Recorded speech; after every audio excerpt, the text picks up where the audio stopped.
Nah, Bani Israel itu adalah bangsa yang pintar tidak? Sangat pintar, sangat pintar. Mereka secara pemikirannya luar biasa. Allah anugerahkan pemikiran itu kepada mereka.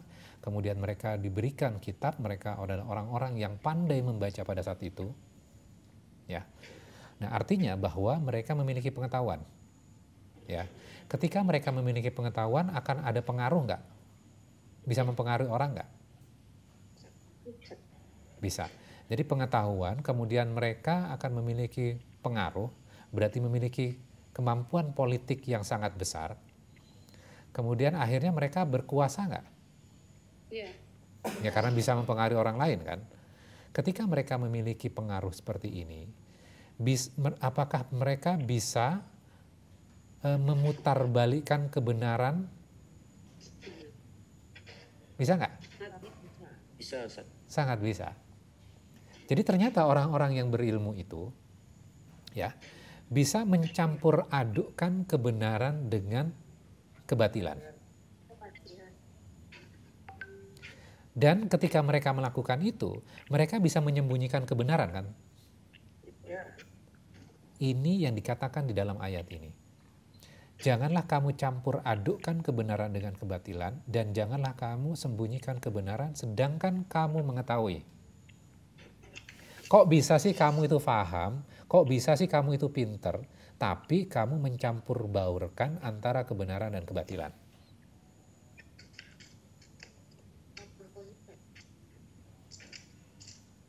Ya, itu yang tidak diizinkan.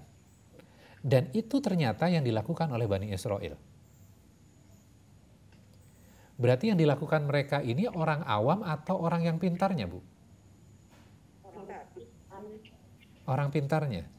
Orang pintarnya di sini apakah hanya orang pintar dari sisi pengetahuan umum saja atau orang pintar dalam hal agama? Dalam hal agama. Ya. Jadi ternyata kita bisa belajar dari ayat ini ya. Pelajarannya apa? Sebuah konsep yang menarik gitu ya. Orang yang memiliki pengetahuan itu akan memiliki power, memiliki kekuasaan, dan akhirnya orang bergantung kepada dia karena dia memiliki pengetahuan itu sehingga dia bisa mencampur baurkan kebenaran dengan kebatilan dan akhirnya dia bisa menyembunyikan kebenaran. Dan ini dilakukan oleh orang-orang yang beragama. Nah, pertanyaannya adalah mereka sudah jelas-jelas melakukan kesalahan ya. Harusnya mengikuti petunjuk, tapi mereka tidak mengikuti petunjuk kan. Malah memutarbalikkan kebenaran. Pertanyaannya adalah, bisa terjadi nggak pada zaman sekarang orang-orang yang memiliki pengetahuan agama? Bisa. Sangat bisa. Ya. Sangat bisa, Ustaz. Sangat bisa. Jadi kita diminta berhati-hati, jangan sampai gitu loh. Kita kan berdoa ada dalam surat Al-Fatihah ya. Ihdinas siratal mustaqim, siratal ladzina an'amta 'alaihim ghairil maghdubi 'alaihim waladdallin. Maghdu itu siapa? Ketika Rasulullah ditanya, maghdu itu siapa ya Rasulullah? Yahudi. Kemudian berikutnya, betul Yahudi. Kemudian dhalin itu siapa? Nasoro. Nah sekarang pertanyaannya adalah, Yahudi yang seperti apa? Yahudi yang disebutkan di dalam surat Al-Baqarah yang kita pelajari ini. Untuk apa? Jangan mencampur baurkan kebenaran dengan kebatilan. Itu loh, karakternya yang tidak boleh dicontoh itu loh. Itu loh doa kita langsung dikasih Allah kan. Dikasih petunjuk oleh Allah.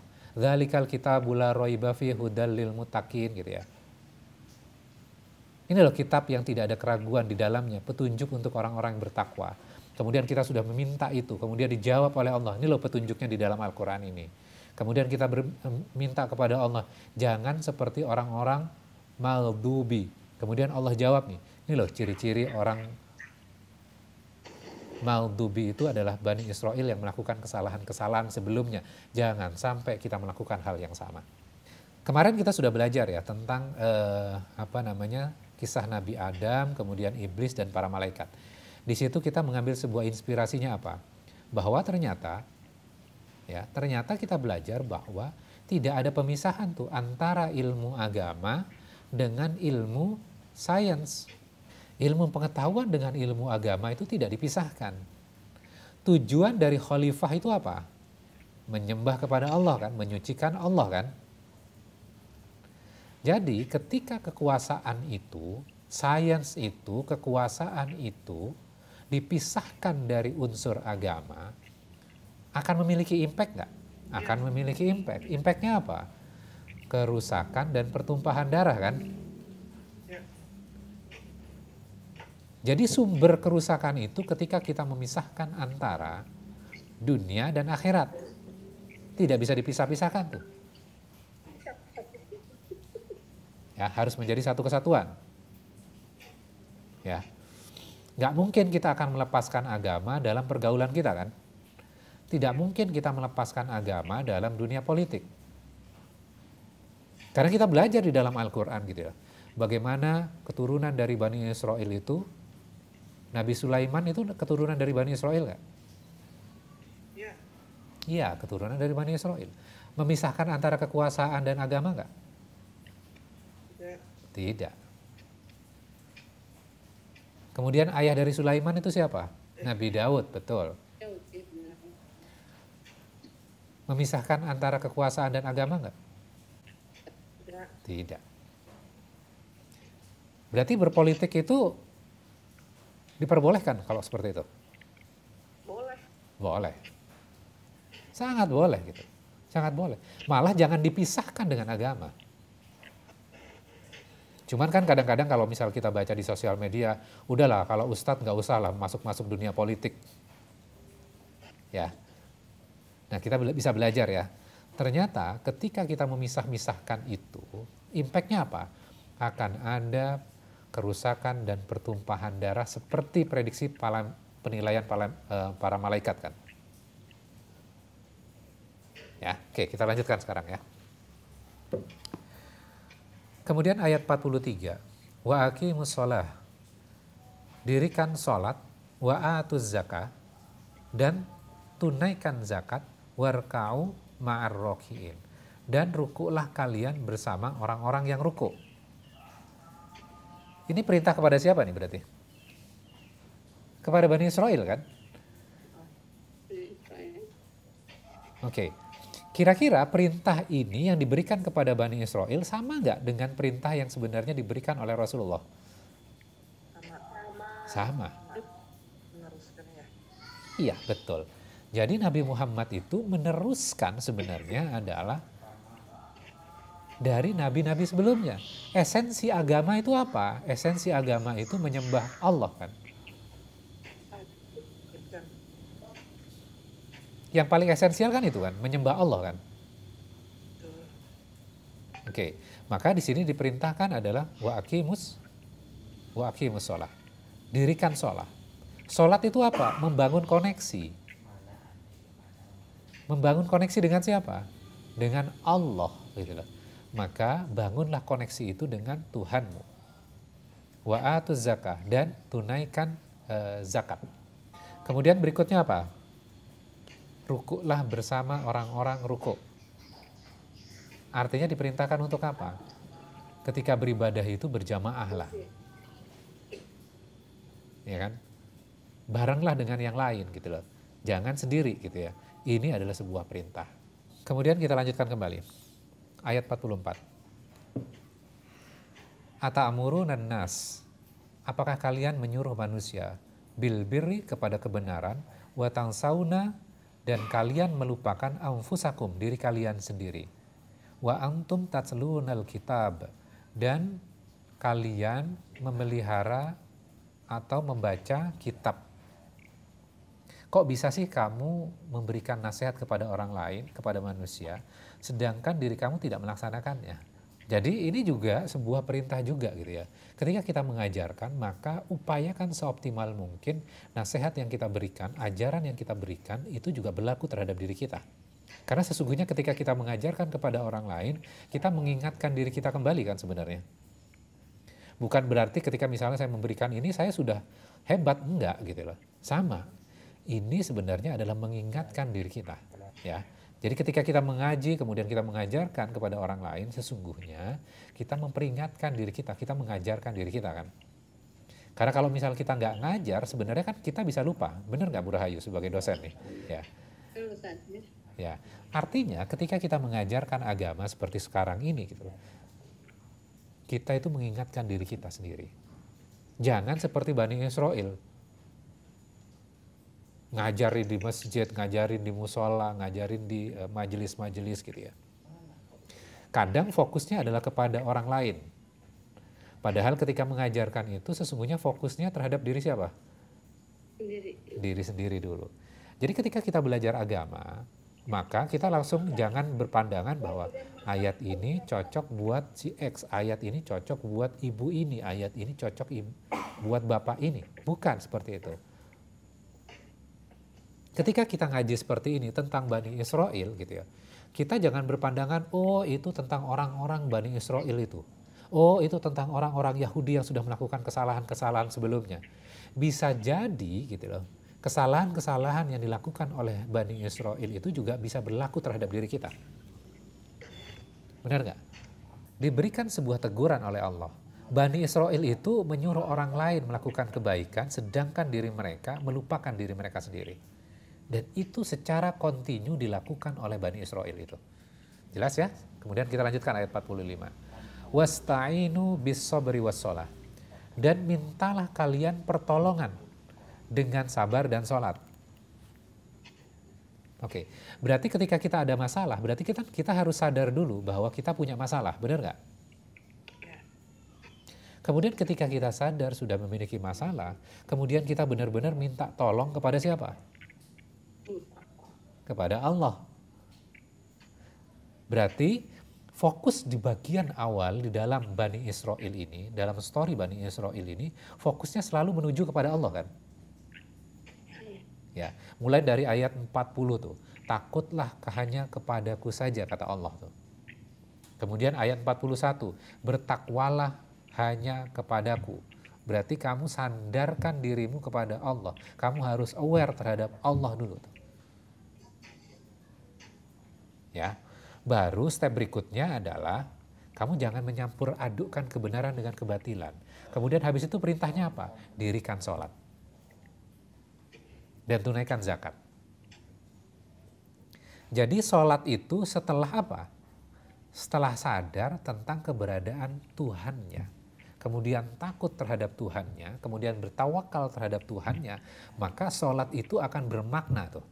Namun kadang-kadang kan dalam proses pembelajaran kita gitu loh, kita seringkali fokus kepada cara tentang tata cara sholatnya dulu, bacaan sholatnya dulu, tanpa kita memahamkan tentang konsep tauhidnya dulu. Sehingga apa? Orang itu bisa saja hanya mengerjakan sholat, hanya melakukan ritualnya saja, tapi esensinya yang nggak dapat. Makanya kan kalau kita lihat urutan-urutan di dalam surat Al-Baqarah ini, ya, laksanakan sholat, kemudian zakat, itu sebelumnya adalah dikuatkan kaitannya dengan tauhidnya dulu. Dikenalkan dengan Allahnya dulu. Kemudian setelah kenal dengan Allahnya, maka melaksanakan sholat itu dengan penuh kesadaran, tanpa perlu paksaan. Karena akan berbeda ya, orang yang sholat dengan terpaksa, dengan kerelaan hati karena kebutuhan itu akan berbeda. Kemudian sholat itu, ya, wasta'inu bis-sabri was-shalah. Sholat itu akan lebih bermakna ketika kita ada permasalahan. Ketika ada masalah tuh, makanya wasta'inu bis-sabri was-shalah. Kita datang kepada Allah itu dengan masalah kita. Jadi masalah-masalah didatangkan kepada diri kita itu memang disengaja oleh Allah untuk apa? Supaya kita bersandar hanya kepada Allah. Karena kalau misalnya hidup tenang-tenang saja, nggak ada masalah sama sekali gitu ya. Semuanya datar, semuanya fine-fine saja gitu loh. Maka kita akan tidak bisa merasakan kebutuhan kita terhadap Allah kita kan. Makanya kadang-kadang kan kalau sholat ada masalah, biasanya lebih khusyuk tuh sholatnya. Doanya lebih dalam tuh. Dibandingkan dengan sholat yang kalau kita nggak ada masalah. Berarti permasalahan itu didatangkan sebenarnya tujuannya baik atau enggak? Baik ya. Benar ya berarti ya, baik ya. Ya baik ya, itu dikunci dulu tuh. Jadi yang kita harus pahami adalah permasalahan-permasalahan yang didatangkan pada diri kita sesungguhnya itu untuk kebaikan diri kita. Ketika kita ada masalah, pasti kita ruku. Ruku itu sebenarnya maknanya ya.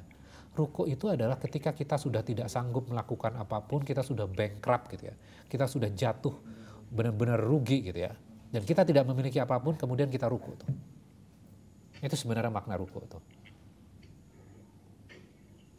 Kita benar-benar meminta tuh dalam sholat kita, gitu ya.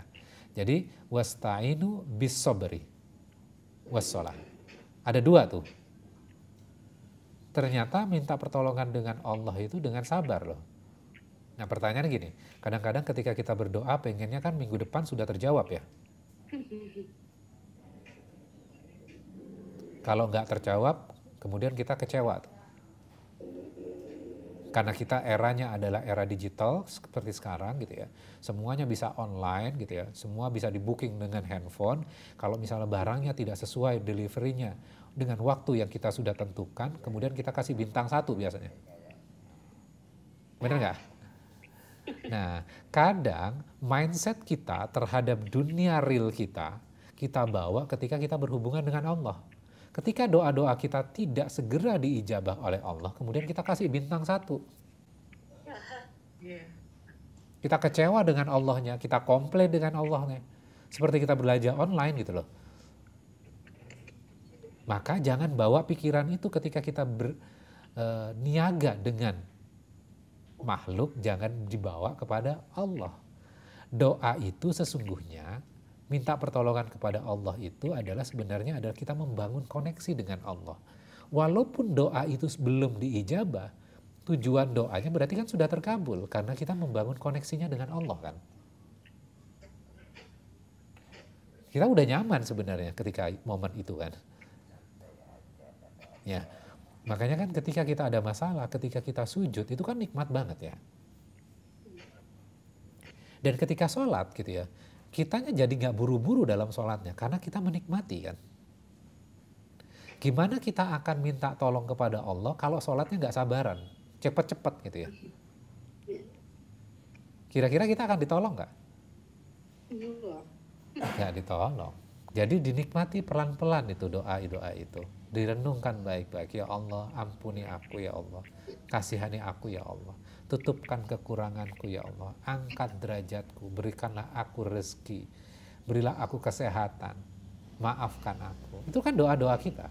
Jadi direnungkan baik-baik tuh. Minta pertolongan kepada Allah. Kekurangan kita, kesalahan-kesalahan kita ditutupkan oleh Allah. Tapi kadang di momen itu gitu ya, malah kita cepat-cepat tuh doanya. Padahal kan kita renungkan baik-baik tuh pelan-pelan. Oke? Jadi minta pertolongan dengan Allah itu dengan sabar dan sholat. Dan kemudian berikutnya apa? Sungguh sholat itu berat. Kecuali orang-orang yang khusyuk. Siapa itu? Gimana caranya khusyuk itu? Ayo coba, gimana cara kita khusyuk? Allah terus bukan gitu, Ustaz. Oke, ingat Allah terus. Terus apa lagi? Matanya merem? Konsentrasi? Enggak. Merenungi makna bacaan, Ustaz. Oke, memaknai bacaan. Ya, Terus apa lagi supaya kita khusyuk? Ingat kepada Allah, Ustaz. Ingat kepada Allah. Oke. Di sini kan ayatnya kan enaknya belajar Al-Quran itu Allah selalu jelaskan tuh di bagian berikutnya ya. Alladzina yadhunnu annahum mulaqu rabbihim wa annahum ilaihi raji'un. Ya. Kecuali bagi orang-orang yang khusyuk. Siapa orang-orang khusyuk itu? Adalah mereka yang yakin bahwa mereka akan menemui Tuhannya. Maka khusyuk itu akan diperoleh tuh. Buat siapa? Orang-orang yang meyakini akan bertemu dengan Tuhannya. Dan makna sholat tadi yang kita sudah pelajari, sholat itu adalah membangun connection dengan Allah kan. Kemudian Allah jelaskan di bagian berikutnya ayat 46 ini, yaitu orang-orang yang yakin tidak tergoyahkan keyakinannya bahwa mereka akan menemui Tuhannya. Analoginya kan gini ya, yang sederhana ketika misalnya ketika kita akan bertemu dengan orang yang kita hormati, berarti kan biasanya kita akan prepare diri kita baik-baik kan ya. Tidak ingin melakukan kesalahan, bajunya juga proper, ya. Kemudian ketika kita menghadap gitu ya, maka kita tidak akan memikirkan hal yang lain, benar nggak? Kita tidak akan membuka handphone kita, seberapapun kita orang penting, kita tidak akan membuka handphone kita ketika berhadapan dengan orang-orang yang kita benar-benar respect. Namun kadang ketika sekarang gitu, ketika berhadapan dengan orang-orang yang kita respect pun gitu ya, kita masih buka handphone kita tuh. Culture-nya sudah berubah tuh. Benar nggak? Maka kalau kita balik kepada ayat ini, ketika kita sholat dan kita meyakini bahwa kita akan menghadap kepada Allah, ya, maka ketika menghadap kepada Allah berarti kan kita akan mempertanggungjawabkan semua yang kita lakukan kan. Karena ingatannya kepada Allah, maka kita akan fokus tuh. Seperti yang Mas Imam Zarkasi tadi katakan, kita akan fokus terhadap ucapan-ucapan yang kita akan lakukan pada sholat. Rabbighfirli warhamni wajburni warfa'ni warzuqni dan seterusnya. Kita benar-benar memaknainya tuh. Karena ingatan kita kan kepada Allah, kita sedang berhadapan dengan Allah nih. Kita akan menghadap Allah nantinya. Di hari kemudian hari gitu ya. Maka saya prepare dari sekarang nih. Itu yang diperintahkan kepada Bani Israel. Dan itu juga diperintahkan kepada diri kita nggak? Kita bisa mengambil pelajaran nggak dari ayat ini? Iya. Dan orang-orang yang meyakini ya wa annahum dan hanya ilaihi rajiun. Mereka yakin akan kembali kepada siapa? Allah. Allah ya. Ketika kita berpikir yang kaitannya dengan masa depan, kemudian masa depan itu kita akan kembali kepada Allah, maka kita fokus kepada hal itu kan. Sama ketika misalnya dalam hidup kita, orientasi kita misalnya gini, saya pengen masa depan saya itu baik. Maka ketika saya sekolahnya akan sekolah yang baik tuh. Karena saya takut miskin, saya pengen jadi orang yang kaya. Maka kita fokus kepada destinasinya kan. Kepada ujungnya, apapun kesulitan hari ini saya akan lakukan. Saya harus belajar sampai tengah malam saya akan lakukan. Saya harus menjadi orang pintar. Karena kalau saya orang pintar, saya akan menjadi orang yang akan nyaman di masa depan saya. Kan seperti itu. Maka Allah sedang membangun pola pikir itu kepada diri kita. Ini loh, kamu harus mempersiapkan masa depanmu nih. Kamu akan bertemu dengan aku dan kamu akan kembali kepadaku. Dan hanya kepada Allah kamu akan kembali. Maka kita harus prepare. Apapun yang kita lakukan sekarang ini harus menjadi sebuah kebaikan untuk mempersiapkan diri kita bertemu dengan Allah kita. Jadi, destinasi kita yang kita tetapkan, oh ini adalah menuju masa depan saya harus menjadi orang sukses, saya harus menjadi orang pintar. Itu tidak akan mengalahkan yang namanya ultimate goal. Karena sesungguhnya kita membangun bukan ultimate goal tuh biasanya kan. Saya pengen jadi orang kaya, saya pengen orang sukses, saya pengen memiliki kekuasaan. Itu bukan ultimate goal. Itu tujuan jangka pendek sebenarnya kan. Ultimate goalnya apa? Akan kembali kepada Allah. Maka orang-orang yang memiliki pandangan akan bertemu kepada Allah, kemudian latihannya adalah dibangun ketika sholat, ya di akhirat kelak kan kita akan bertemu dengan Allah, dan latihannya adalah setiap hari dalam sholat, ya maka kita akan cenderung berhati-hati ketika kita melakukan apapun. Kalau sekolahnya itu nggak nyontek, nggak mungkin kita mengorbankan ultimate goal kita kan. Kalau memiliki kekuasaan itu tidak mungkin kita gunakan untuk menzolimi orang lain. Karena itu akan merusak ultimate goal kita kan. Namun ketika ultimate goalnya atau pengen jadi sukses, pengen jadi memiliki kekuasaan, pengen punya pengaruh, pengen berpolitik, itu dijadikan ultimate goal, akhirnya apa? Bisa melakukan segala upaya menginjak orang lain, menzolimi orang lain untuk mencapai tujuan itu. Tapi kalau ultimate goalnya adalah hari akhir Allah, maka ini adalah kualitas khalifah yang benar. Maka orang ini layak untuk apa? Membangun kekhalifahan. Maka ketika itu tidak dilakukan, berarti konsekuensinya adalah nikmat Allah akan dicabut nggak? Akan dicabut. Berlaku nggak kepada Bani Israel? Kan di awal diingatkan, ingatlah nikmatku yang telah aku berikan kepadamu.